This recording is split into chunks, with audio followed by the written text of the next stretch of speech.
Hello, everybody, and welcome to another episode of the Atlanta Sports Special. Today's episode, we're finally redoing our draft episode. Lost all our audio on the first time around, so it's going to be awesome. We got Peyton from ATL Barstool joining us today, and then Kenny will give us some updates going on with the Braves. So thank you guys so much for listening. It means a lot. And like always, baby, let's get it. Yeah! ATL on the rise, you know how we do. Beach tree dreams, dirty birds flying through. From the gridiron to the diamond, courts to the pitch. We reppin' ATL sports, every team, every niche. ATL, where the flames ignite. From Truist Park to the bins at night. Dreams take flight, hearts soar high. United we stand, reaching for the sky. Hello, everybody, and welcome to another episode of the Atlanta Sports Special. I am your host, Kramer, sitting here with our dear friend, ATL Barstool. You know him, you love him, you've laughed at his post, I guarantee it.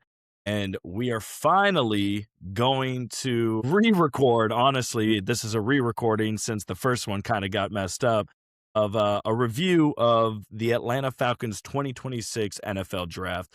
Peyton, how you doing, man? How you doing? I'm doing good. How are you doing today? I'm doing good, man. The sun is finally shining here in Georgia. Anybody listening locally has known that there's just been anywhere from flash floods, storms to just muggy days for the past, what feels like the past month, honestly. Am I right? Very, very muggy. It's Yeah. definitely been the worst part of it all. Yeah, you got some very severe weather down there, right? In South Georgia type areas, Yeah, we definitely South did. Carolina. Luckily, we were a little bit out of it. We were like a county or two over, but really we were blessed where we're at. But yeah, there was some really bad flooding and a lot of that near hometown. So definitely thoughts and prayers to everybody that was affected by that. Yeah, and I know on like Georgia Followers or whatever that Instagram account is, they were posting videos and stuff of Spaghetti Junction up here in Atlanta completely almost underwater in some areas where there was just cars on their way home from work, like almost halfway submerged underwater. It was one of the craziest things I've seen in a while. Kind of reminded me of some of the bad snowstorms we've had over the couple years where some cars are just stuck in the middle of the highway. Yeah, Um, I hate that, but we were blessed to stay out of it where I'm at. So. Yeah, man, absolutely, and heart goes out to anybody that might have been affected by it.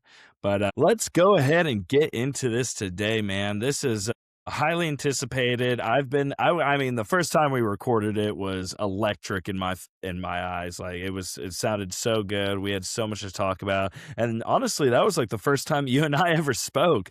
You and I just riffed for a good, like almost hour and a half. And then to have all that deleted was, I mean, man, that was such a kick in the nuts. Yeah, that hurt a lot, but gave us another opportunity. So Yeah, there you go. That's a good way to look at it. Don't think of it as a failure. Think of it as just another chance to do a little bit better. But yeah, let's dive on into this, man. So the Atlanta Falcons, obviously first round, we did not have our pick, traded to the Rams. Honestly, do you remember what we gave up? We traded them for us to get James Pierce Jr. That's right. and we The also year got before. Xavier Watts from that too. Did They we traded really? a third or fourth with that, and we got Watts with that too, as well. Beautiful.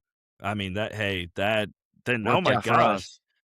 Yeah, especially with, we look at the first round, Falcons not able to draft due to not having our pick, but the Rams, man, what do you think about the Rams pick with our pick in the early first round? So I'm in a big sports group chat with all my buddies, and I said this like a month before the draft. I said the Rams are going to take Ty Simpson with their pick. I said if he's the quarterback there, they're taking him, or whatever quarterback. I knew they were taking a quarterback. It just makes too much sense. Stafford's playing great ball. He's getting older, though, and you got to think the Rams, they're not going to have a pick this high in probably a long time. So what happens Especially if you after getting Myles Garrett, man. Oh, I yeah, mean, and what the heck that is was going on over there? all I heard from Rams fans was that they didn't invest in the defense, they didn't invest in the defense. So they invested in the defense, you got a quarterback for the future. I mean, if I'm a Rams fan, I'm really happy right now. So I like the pick, Ty Simpson. I wasn't too high on him from what I saw. I don't think Alabama quarterbacks really turn into something in the pros except for maybe Jalen Hurts, but the rest, the track history is just not there. I mean, you're looking at a solid backup maybe. So, other than Jalen Hurts, I mean, Alabama quarterbacks are not known to take that next leap. So, I don't hate the pick, but hey. As the Atlanta Falcons have a previous Alabama quarterback potentially as our starter now. Yeah, I didn't think about that before I said that, but Shout yeah, out to, shout out to old Tua. yeah, but it's crazy. So, obviously, the high anxiety of going into the draft, not having a first round pick, was the fact that James Pierce Jr. Also, put a pin in that real quick. I agree. Ty Simpson, I don't think anybody thought he was going to be that high whatsoever, let alone first. I didn't think he was first round material from what we've seen in the past, let alone where he went. So seeing that, I know Rams fans were shocked. I mean, I got a Rams buddy that I speak to on Instagram and he was lost for words. I think the NFL sphere on the internet, just Twitter and whatnot, they were all like, everybody was mind blown, just thinking, what in the, but it seems like, with the Myles Garrett, you can't even be mad anymore. So, but No, I mean, that's the progression that a lot of your best quarterbacks in the NFL do is be a backup behind a great. I mean, Aaron Rodgers, Brett Favre, even Mahomes, Brady, like all those names sat behind somebody. And there's a few obvious ones that it doesn't work out or they just get thrown into the flames and it works. But I'm a real big believer in letting them develop behind a veteran. So I love the move. yeah, I guess you could say almost every good quarterback that you see in the league now or we've seen in the past has had that role model to look up to with Mahomes with Alex Smith, Brady with, I guess you could say, Bledsoe, Favre, Aaron Rodgers, and now even honestly Jordan Love you can even put maybe in that category, right? I mean, is he a Hall Yes. of Famer potential? No, but I'd say he's probably a top 10 in the league, right? I'd So agree. Yeah. as of current. So yeah, no, I agree. And for, an SEC quarterback to be behind another SEC quarterback over there at the Rams, Matt Stafford is obviously Hall of Fame candidates. It's going to be really nice to definitely be able to develop from somebody of that caliber. But yeah, so anyway, but the high anxiety of the first round draft is that we don't have a pick. We're screwed because the year before, the guy we took with the other first round pick we got from the Rams for this initial trade has been dealing with some interesting off the field incidents, needless to say, right? Unfortunately, yes. But But as I alluded in earlier episodes this year, I thought the charges were going to get dropped. I was trying to be as hopeful as possible, and you know what? It all turned out because I was listening to the pod about December or January, whenever it was, and I was like, "These guys are so positive about this." I was like, "I don't think we ever see him in a Falcons uniform again." I thought because the person who it was against was a WNBA player. I'm thinking all these different things in my head, and sure enough, it turned out. I mean, as of now, we've not heard anything. He has to complete a camp or like a Mhm. month and a half or a month whole camp and stuff in the state of Florida, which we've not heard any updates on that. But other than that, Honestly, and I'd then rather whatever the NFL decides to do, because they still are right, doing an ongoing investigation. But it's as of yeah. now, it's way better than I ever thought it was in January. Man, and I was fighting tooth and nail against everybody on the internet. People calling me an idiot, people calling me delusional, people calling me just telling me I don't know ball because I was like, the man's going to walk free from the charges. I promise you, something's going to happen where enough money is going to be put down on the table. And again, it's not that I condone this. I'm not really sure, in the court of law, he was it was dismissed. I don't think he was technically considered innocent, but I think it was more of a compromise that they both parties agreed to. So, with that being said, James Pierce Jr. did have his charges drop against him for if you don't if you're listening to this and you don't know what the charges are, don't even worry. Then you obviously have not been paying attention. But man had a lot of bad things against him, and to have all those basically dropped, of course, like you said, upon completion of the course he has to take. Basically, it's a rehabilitation anger management course that he's going to have to take in Florida over the summer. But he is in training. He is at OTAs as well, which is a huge plus. Seeing him on the field, seeing him grind, it makes me so happy that we got that news 2 days before the draft because it may and then they get Ty Simpson, right? It's like, wow, we won that trade. We actually and we got Xavier Watts. So like in my eyes, we won that trade. We outright won that trade. Unless Ty Simpson becomes a Hall of Fame quarterback, and then we don't know. But as of right now, for the first time in I don't know how long, it seems like the Falcons might have won a trade. Yeah, I agree, yeah. I totally agree. Yeah. I remember before the draft, I was like, "Man, this is the first time I can remember we don't have a first round pick for a long time." And I was thinking, I heard all the rumors that maybe we're gonna trade with Kansas City to trade Kyle Pitts to sneak into the bottom half. And I felt like I was full Adam Schefter mode. I was in my Twitter, Instagram, Facebook, every corner of Falcons NFL media. I was in there just studying hard for this draft. And then all of a sudden, I get a message on my phone saying, James Pierce, all charges dropped.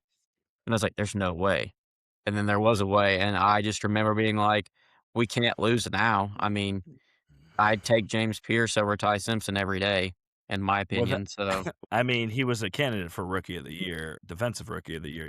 It's you can't. As of right now, we 100% won that. But let's go into the draft now, since we do end up having our picks for the rest of the course, and we'll start with round two. Huge, honestly. Whether before I even go upon the tangent of bringing blood into the Falcons realm, we just honestly overall good pick, right? We got obviously AJ Terrell's younger brother out of Clemson University. He a young cornerback with a great stat sheet that he's had over at Clemson: 8 forced fumbles, 4 sacks last year, and 3 interceptions.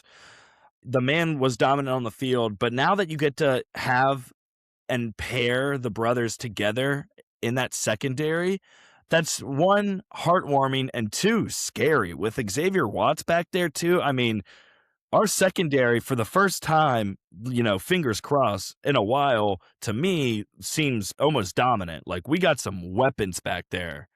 yeah, I totally agree. So, anyone that knows me in my personal life, you may not know it on my Falcons account. I'm a big Clemson fan. My whole family went to Clemson. I got accepted to Clemson. It's a whole ordeal. Clemson's like just in our blood. And I remember, the Falcons have had great defensive players from Clemson. You have Vic Beasley, you have AJ Terrell, Grady Jarrett, even Rukaroro. I mean, and there's so many more. I mean, that are just studs we had from Clemson. So Clemson and Atlanta have that connection with defense. And I remember watching Avion come to Clemson freshman year. I was like, man, I wish I could get this guy in a Falcons uniform. That'd be so cool. And every year I watch him, he's got that dog mentality. He never gives up on a play. He's more cocky and more of got that like big dog energy compared to his brother. AJ is more calm and collected. Avion is not. He's kind of a crash out, and he did great things at Clemson. Watching him all the time, he never gave up, no matter what the score was. And I am so happy to have him as a Falcon. I couldn't agree more. I'm just excited, that you say he's, passionate basically about football. He can get the team going. To have your brother on that team too, I think that 100% just makes a different kind of chemistry. Like talking about secondary and like the last brothers that I remember being on the same team is like the 2014, 2015 Patriots with the McCourtney brothers. I mean, those guys were, I believe they're twin brothers, but if not, I mean, both of them together, they were dominant, and they won a couple rings together. And hey, who says that can't be our Terrell boys right now, right? I hope so, man. I hope so. From everything I saw at Clemson, I mean, even back when Drake May was in the same, ACC, Avion was our guy. Drake May would not throw to him no more. So if that tells you anything, Drake May's blown up in this big thing, went to the Super Bowl. Drake May just quit throwing the ball to receivers that Avion Terrell was covering. So people say that I may just be biased because I'm a big Clemson fan, but trust me, there's nobody who's watched more Clemson film, watched more Clemson football games than me. And I'm telling you, Avion's the real deal. I said the same thing about AJ. I said the same thing about Rukaroro, and I hate we traded him, but hey, It's I sad. mean, he was a He dog. was becoming a star. He was becoming a fan favorite too, for sure. Oh yeah, for sure. Well, speaking of fan favorite, at first I thought with our third round pick, pick 79, I thought this was a pander pick. I thought we were pandering to the state of Georgia, picking a bulldog, finally satisfying those Georgia fans that only tune up for the draft and seeing if one of my Georgia boys are on the Falcons. It's like I know so many Georgia fans that have inherently become Eagles fans because the Eagles just keep drafting Georgia players. But the Falcons finally did it. Georgia fans, eat your heart out. We finally drafted a bulldog. Congratulations. You have somebody to watch next year. But that was my first opinion of it. After watching film and watching some of his tape and kind of seeing him at training camp the past week or so, we got Zachariah Branch, explosive athlete, fast. People are calling him Tyreek Hill 2.0, which, wow, that's a crazy compliment, right?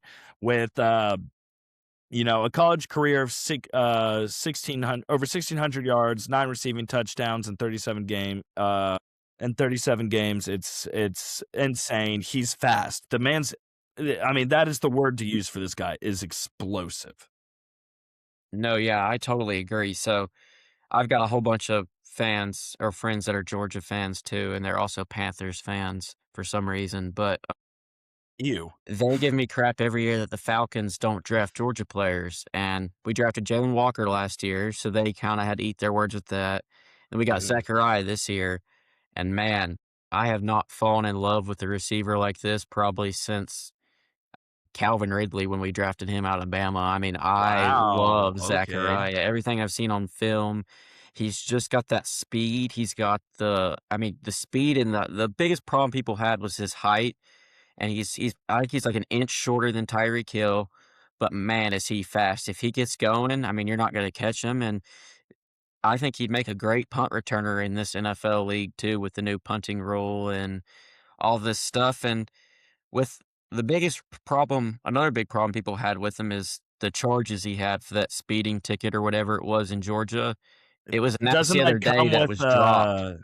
doesn't that just come with, like, playing on the team these I'm days pretty at sure that Georgia? they handed him a thing It's of keys or like, something at "Hey, Georgia. here's your NIL deal and also, a couple $1,000 speeding ticket that just comes with the Yeah, I think that's a territory." part of it, but I think yesterday or the day before that they announced that the charges were dropped from that, so our boy's clean free, scot free, so I mean, if you told me we were getting Avion Terrell and Zachariah Branch in this draft class before the whole draft with everything I was seeing, everything I was hearing, like, these were the prayers I was saying, like, if there's a way we could get like, I would have thought Kyle Pitts would not be on our team right now if you told me that we have Avion and Zachariah Branch to start the year. Which it has come out that the Bengals were blowing the Falcons up during the draft trying to get Kyle Pitts, which, wow, thinking about Kyle Pitts with Joe Burrow would actually be kind of insane, right? However, I'm glad we didn't. I like Kyle Pitts on the team, but back to George Pickens. I mean, like you said, he's fast, he's dynamic, he's the perfect I think after watching his film and just kind of see how he is in camp, you can tell that the Falcons are building around they're not building around our quarterback because we're still not sure on that, but we're like just building on London and Bijan right now, which shout out Drake London and shout out the Falcons for actually doing something really cool and extending Drake London for 4 years. Let's go. That's so massive. He So is Drake now London, fun fact, he's now the highest paid Falcon ever in Falcons history.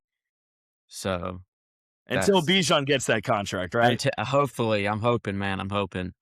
We have to. I mean, that would be I the city would fall apart if we trade Bijan or give him up for nothing. I mean, I that would mean, we probably did it. be like my second biggest test as a fan with the 28-3. I mean, to me, it's like we just let Bijan walk. There's no way we just let him walk. But even if we have No, to trade no, him, it's like, no, man, no, dude, no, no, no. But yeah, Zachariah Branch, compliment to Drake London.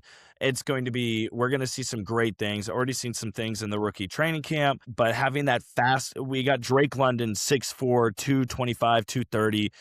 Zachariah Branch, I think he's like 5'9", right? Five yes, eight, five something nine. like, I'm pretty sure. and like 140, 145 pounds, something like that. Just fast. He's just dominant. He's freaking. We needed a fast guy. The last fast guy that was like super fast on our team was maybe what, Taylor Gabriel, like Yeah. way back at like a good dynamic slot receiver. So very excited to see what comes from him. We just need, good balls thrown to him during the season. Well, with the Um, offensive weapons we have with Pitts, Branch, London, and that's not even counting Bijan, like, with this is good a quarterback's dream, dude. Bijan's got good hands too. Like Oh, he's got. yeah, totally. With all 4 of those names, I mean, defense are just gonna start running out of guys to put on our guys, and Yeah, if you have a somewhat competent quarterback that can throw the ball, I mean, we're gonna be fine, I think, so that's yeah, very exciting for the absolutely. future.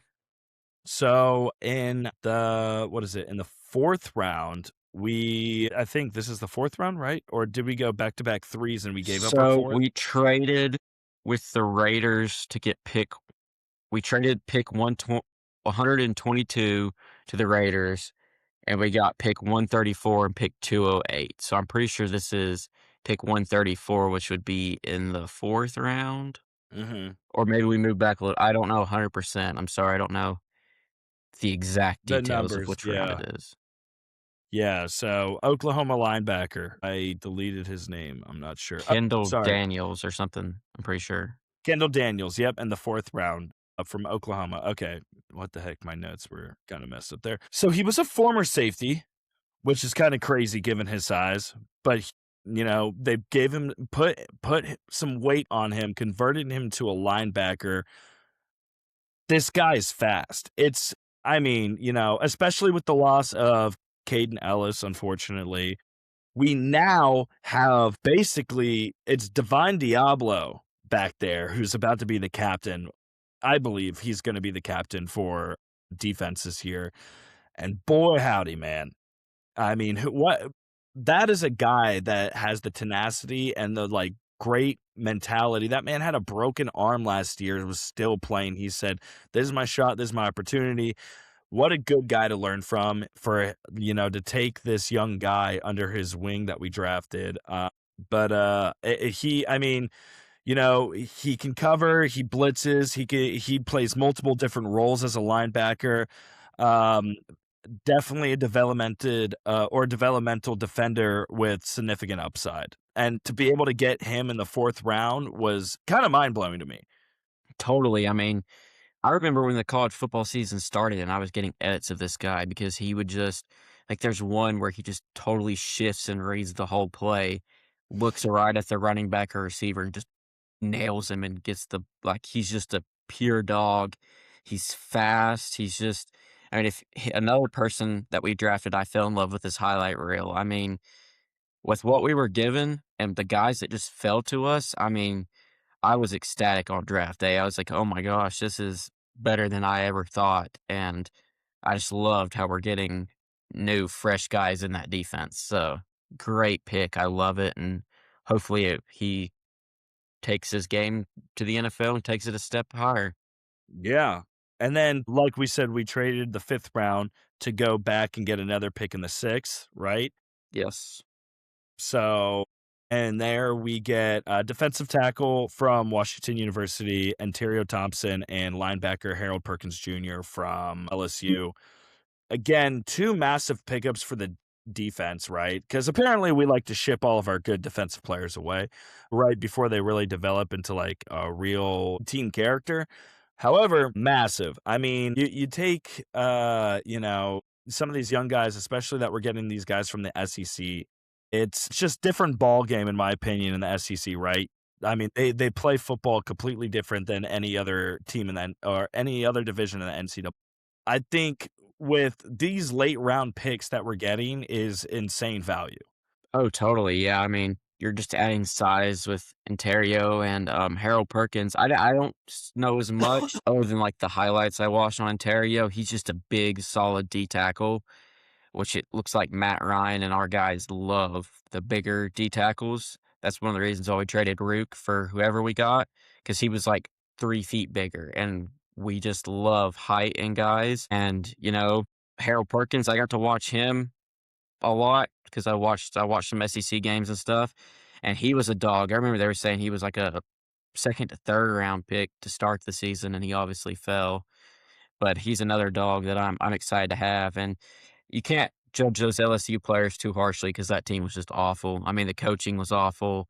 I mean, they just imploded halfway through the season and or not even had like 4 or 5 games into the season. So they I beat mean, us, for him, Clemson, and that was their Super Bowl or national championship, and then they just didn't care no more. So I just can't believe that, this Harold Perkins, this linebacker from LSU, he fell to the 6th round, all 2025 team over here, disruptive playmaker with like elite speed. He's just, I wonder if there was something off the field that happened that I did not catch or something. But as no, of now, everything, I've everything not I'm heard reading nothing.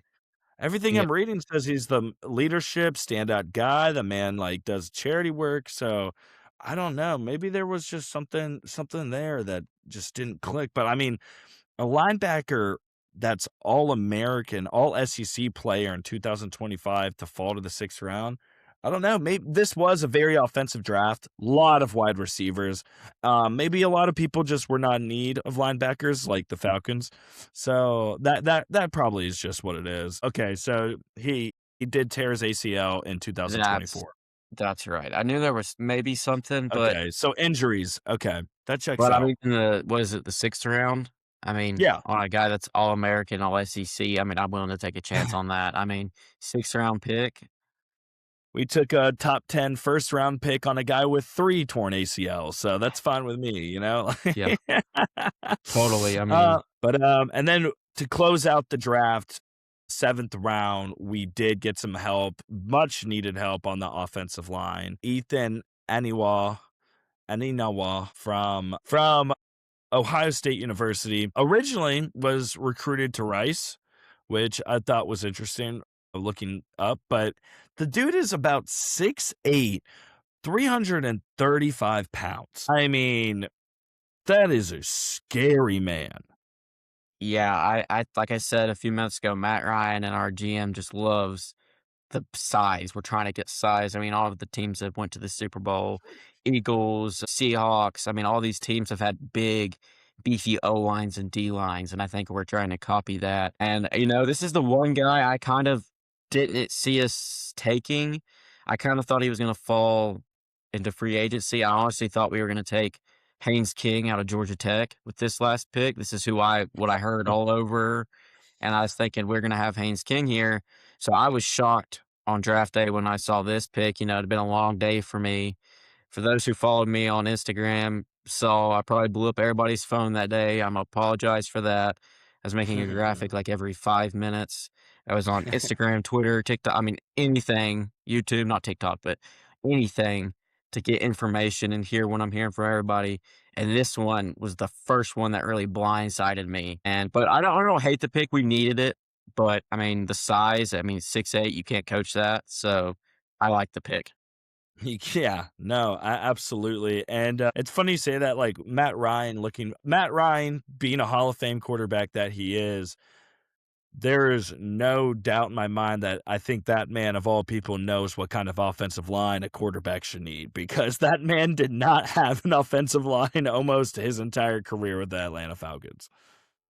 Yeah, totally. I mean, and one thing I love about Matt being there, other than I've said on this podcast, he's my Falcons Atlanta sports hero, but he knows what he wants. I mean, I want a guy that's been in that situation to say, hey, I want somebody that's 6'8" to stand up and guard or protect me. Like he's the one that I would listen to over a GM that's maybe even never played football and says, "Oh, well, this guy's better on paper and has got the skills, and look where he went." I mean, to me, I trust Matt Ryan's opinion over any GMs with O line and stuff like that because he's just got that experience. 1,000%, no doubt in my mind. And so, something I didn't prepare for everybody listening, but our buddy over here did, is we're gonna do our unsigned free agents that came out of the draft. I kept up with this vaguely, but honestly, so much stuff was going around with the Hawks at the time too, making a playoff push, which ended sadly as well. But we're not going to talk about that. But start us off, man. Go ahead, start spitting. So the biggest one that I've really heard, well, the second biggest one, and I'll just cover like the main ones. I'll say the names and stuff. But the biggest one we took, and it just completely, again, blindsided me because everything I was hearing. Now, you got to know this about the draft time. And when you spend as much time as I do on social media and everything during the draft, is smoke screen season. From the Super Bowl Of to course. the end of the draft, it's just smoke screen. I mean, teams will lie, say this, say rumors about this and that. And I really thought, okay, Haynes King, we're going to sign Haynes King here quickly. We obviously didn't do that. He went to the Panthers. But we took quarterback Jack Strand, excuse me, which who he liked the post that I made for him, which was really cool. The graphic that I made. So that was epic. But we took him and he's just got a cannon, dude. He's got accuracy, played in the lower division, but man, and I've heard rumors out of camp that people are saying that he may well be the starter just based on accuracy. That he's got a good shot to be quarterback one or backup quarterback very easily, just based off of everything I've heard with stuff, which is crazy to me. But I have heard a lot about this guy. I'm not even sure where he came from in college, but I've heard a lot of rumors and chats on the internet saying out of camp, he has been looking actually very dominant. Could yeah, he I mean, possibly be our Brock Purdy? I mean, why not? why not us? I mean, he wears number 15 too. I mean, well, I guess Brock Purdy doesn't wear 15. He wears 13, doesn't he? Yeah, scratch that. Yeah. Maybe Brock Purdy wore 15 in college. I don't know what I'm thinking. Or am I don't listen to me? But like I said, that one totally blindsided me. I thought we were 100% taking Haynes King. If I had to bet everything, I would have betted my whole life savings on it. I was definitely disappointed, but what I've been hearing from camp and everything that this guy's just a dog, I'm like, we'll take it. Uh, Yeah, I mean, given the quarterback room, I really didn't, and everything that's been going on with our quarterback room for years now, I just wouldn't expect them to go and sign another quarterback. But you know what? Why not? They're like, we don't really know who the person is. We want it to be Penix. If it's Tua, then okay, we're paying almost nothing for him. But hey, why not this guy? If he can let the ball fly, especially with the wide receiver group, and I mean, how hard can it be to hand it off to Bijan Robinson and let him do his thing? So it would be interesting, man. You know what? Don't count the dog out. Official dog. He's on the watch list right now as dog. 100%, 100%. I like him. Everything I've heard, he's a good kid, and I think we did the right thing, but man, it hurt to see after all of this scout. I say like a scouter, like I'm working for the Falcons. I'm just a super crazy fan, but to see Haynes King go to the Panthers just was like a shot through the heart for me because I fell in love with Haynes King, and I just thought, man, that's perfect for us. Yeah, And now went to one of the. It could be worse. It could be the team we don't talk about, but you know, still true. sucks. So we got to play him. And he may not even start or probably won't start, but, get off my Haynes King horse here. But we also got a D tackle, Carlos Allen. I haven't heard much about him. I just know he's big and fast. Okay. So, I mean, depth there. We got another receiver, Vinny Anthony. All I really know about him is he's really fast. He's from Wisconsin. So, I mean, we like speed and big guys, apparently, with the new regime, and I'm totally fine with that. I mean, that's how I build every Madden team I've ever made.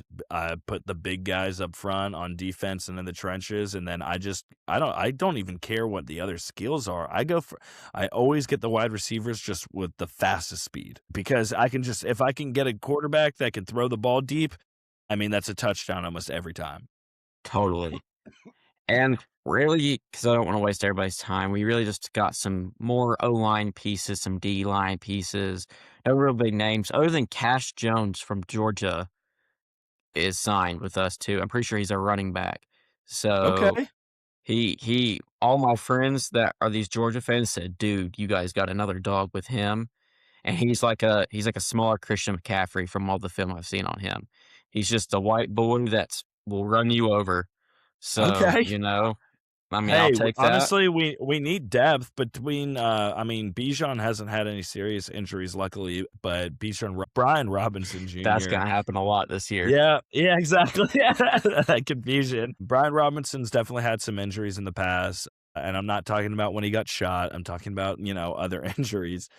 So it's always good to have that depth piece. It's very good. It's going to be very interesting to see who makes that final 53-man roster, though, at the end of the day.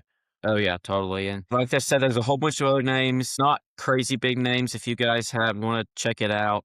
I mean, I've got it all on my page and stats and because 'cause I'm a no-lifer when it comes to Falcons football, ask my family, but, yeah, that's basically the draft, and man, I love it. I'm in love with it with Hey, the picks we had and everything. I mean, you could if you told me this is the draft we were having, just with ye the first 3 picks, I mean, I would be totally happy. Yeah, and it kinda makes me upset because after doing my research and everything, I don't look at, the talking heads and, like, websites, their draft grade they put out because that's a bunch of honestly, at this point, it's a bunch of clickbait. All these analytics and stuff, honestly, are nerds and idiots sometimes. It's just ridiculous.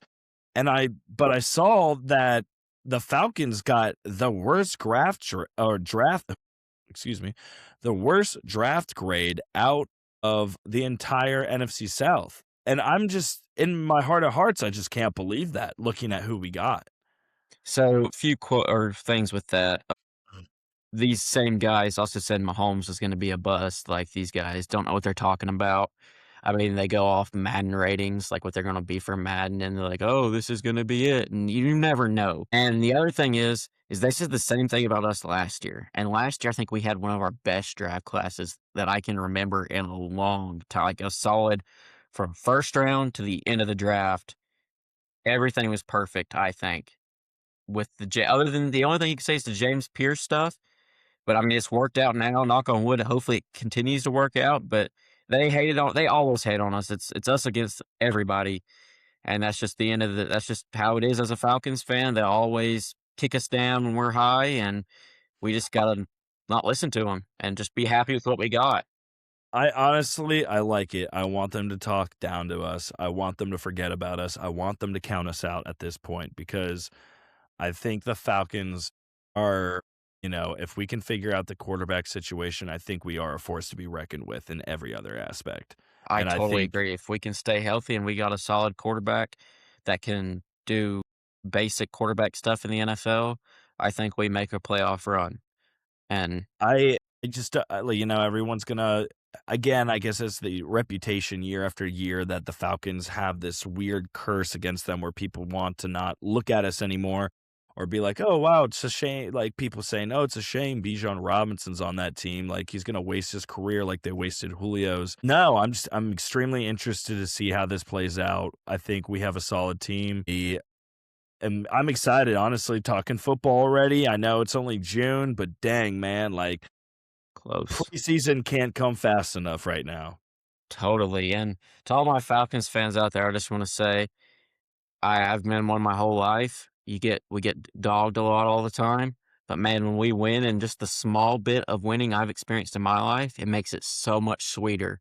When we beat the Bills this year, had everybody tell me we weren't gonna win, we won, and that made it so, so nice. So let us be the underdog, and maybe this year isn't our year, but man, with the way we're building up and the way we're going, I'm excited for the future, and maybe not this year, Maybe next year, but if not after next year, I think the next year after that, we're 100% a playoff team no matter Yeah, what. without a doubt.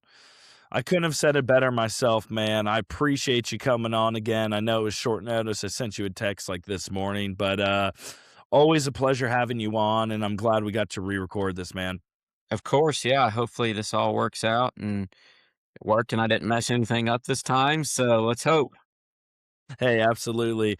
As we finish this talk, it will transition into Kenny. He couldn't be here with us today, scheduling issue.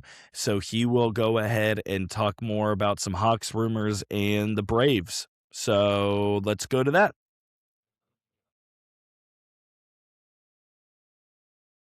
All right, what is going on, everybody? Another split podcast due to unfortunate planning and travel efforts on my part.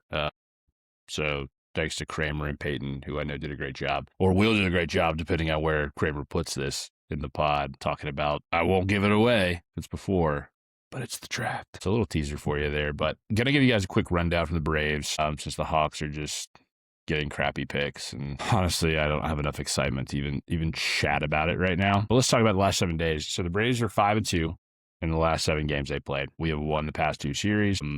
The Braves are looking a little bit like a wagon, and I still can't wrap my head around why. I mean, we have our best players are either like half hurt or on the IL.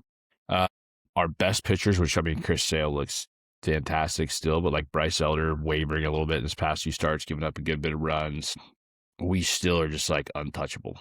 It's like every night someone scores 4 runs to start, we end up piling up 7 in the 5th inning beyond. And it shows a lot of resilience. I think there's still a multitude of concerns for the lineup, which is kind of what we want to talk about a little bit first. We'll go Debbie Downer Central and then get into the other bit. But I mean, the main Debbie Downer is still the same 2 guys when it comes to the field. Austin Riley, our $220 million man. It's been frustrating to watch him be so good at times. Like, watch him have 2 home run games, absolutely mash a ball 450 at home, and then just be chasing the worst pitches ever. I think, honestly, and I don't know what goes on behind the scenes with pitching coach or with batting coaches over there. But I think it's just a discipline thing. Like, I'd almost like to see Austin reaching base. And if he's going to strike out, it'd be in 3-2 counts more than getting down into, 1-2 counts off just horrible chase balls in the dirt and fastballs that are a foot out of the zone. And I know he wants it more than anybody. Like, everybody wants this to work. It has to work. We've paid him for 10 years. But frustrating nonetheless. Now, a guy we haven't paid for 10 years that I'm at this point ready to see get optioned out of AAA is Ha-Seong Kim. I mean, he's going to be the most expensive player to play for the Gwinnett Stripers maybe in history for a half a season at this rate. It'd be one thing if he could hit and not field or field and not hit, but if you can't do both, where are you supposed to play? Where's Walt supposed to put you when Jorge Mateo, a guy we got for, borderline league minimum, is mashing home runs, making great plays, playing multiple positions just like Dubon. And we don't even have to talk about Dubon in the situation. Like, he's an everyday starter if you can get him on the field, if he's healthy at this point.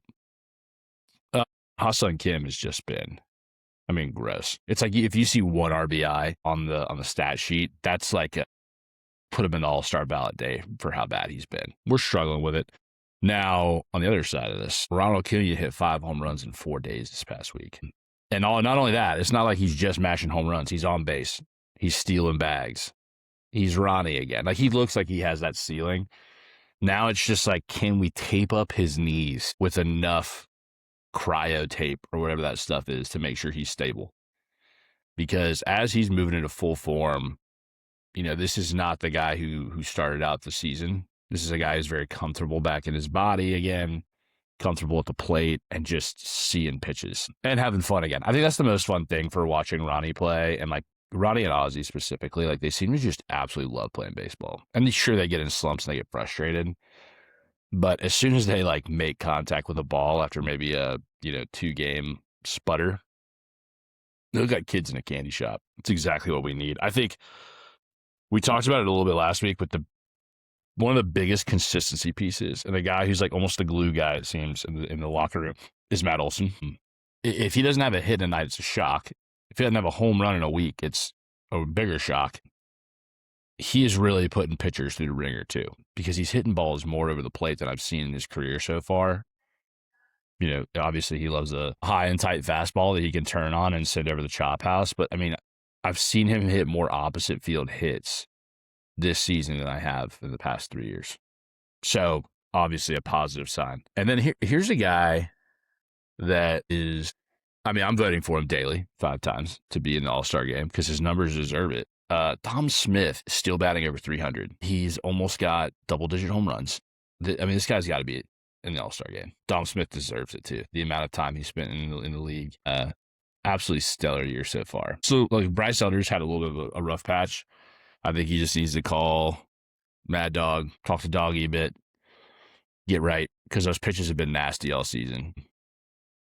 Refocus. He's going to be great. I'm not worried about Bryce, actually, based on what I've seen. That this little bit of slump will be all right. Biggest story is Sean Murphy is just, like, continuously fragile. He's now being transferred to the 60-day IL, whatever. Unfortunately, I know Sean Murphy wants to play more than anybody, but like we haven't seen him play a full season in 3 years. So this is nothing we're not used to. Drake Baldwin, on the other hand, could be back mid-month. I think the Braves, just given the oblique situation with Sean Murphy in the past and Adam Duvall, even when he was on the squad, and all the continuous oblique strains we've had, will play him a little bit more careful. I feel like even there's a chance that he only gets a few starts back before the All-Star break. We'll see, though. I mean, he's obviously younger. I like to use that as a cop-out. He's not like made of rubber. He's not like 12, but still, he needs to come back. I mean, we need him in the lineup. Frankly, the catching has been a hole. Like watching Leon bat 80 is just so tough. Tromp batting, probably, I think worse than that. Like we just optioned Tromp down. So like we had one of the best catching duos in the world coming into the season. And their obliques just explode. And Sean Murphy's finger, like, done talking about that, dude. Man, I mean, that's really the majority of what we have to cover for it, too. I mean, the formula of how the Braves are winning is one that I think really should be studied. And it goes back to Bobby Cox ball, too, when it's like, hey, we have to win the series we're supposed to, right? And then you need to go on the road and take 50% of them. Well, we're actually taking 67% of them, which is incredible. This team's just really resilient. First team to 40, 42 wins, 20 losses right now. That's unreal. For a Braves fan, too, who's lived through the 2000s, where you've had either really good teams who underperformed the playoffs or teams that just, like, sat in mediocrity and have barely squeaked out, like, a division win or a wild card. I mean, to be dominating baseball, I don't know, it just feels like the good guys are winning. And I'd love to see the Padres beat the Dodgers, but this is a Braves podcast, and we'll talk about that. And coming up, we should have some fun here. Also, if you haven't been to a game this season, like I haven't, it's a great time to be out there. They're running all kinds of deals for June and July because it's going to be so damn hot. So make sure you can get out to the ballpark. Coming down the stretch for the Braves, some pretty exciting stuff. Like I know we do 2 away, 2 home over the next few weeks here, but let's get into some of the games we got coming up. So we got the Pirates coming in at home, which will be fun. Should be Big Bear back in the park. Get to see Ozuna, who's batting very poorly, come back in. Hopefully he'll get a DH, and hopefully he gets his love. Let's try to just look past all the incredible offenses that he pulled when he was in Atlanta. Big Bear go boom. Ozuna from the Braves. Sick. Then we play the White Sox. We got them at home, too. I mean, hopefully we can beat the White Sox, at least win 2, which got to take 2. Then we get into some more fun stuff. So we got the Mets at home after that, and then go on the road to the Giants Giants come to us, we go to the Mets.